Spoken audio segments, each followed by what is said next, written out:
పొగలు తప్పితే రాత్రి ఏముందండి మనకి? పొగలే కదా జీవితం అంతా. ఇప్పుడు పబ్బులు క్లబ్బులు అన్నీ వచ్చాక రాత్రి జీవితం కూడా మొదలైంది. లేకపోతే ఇదివరకు పగలే జీవితం అండి. రాత్రి అప్పుడుండి మన విద్వాన్ విశ్వం గారిని ఒక ఆయన కవిత రాస్తాడు.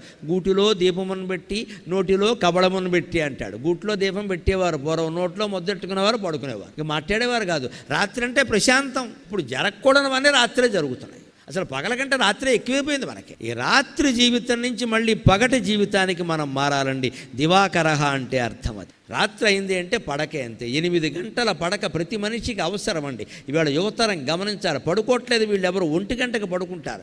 అలాగనే 8 గంటలు పడుకుని 9ంటికి లేస్తాడు. 2 దరిద్రపు లక్షణాలే. 10ంటికి పడుకోవాలి, 5ంటికి లేవాలి. పోనీ 11 అయింది 6ంటికి లే. అదేమిటి 1 గంటకు పడుకోవడం ఏంటి? పోనీ పని ఏదన్నా అత్యవసరం ఉంటే వేరండి.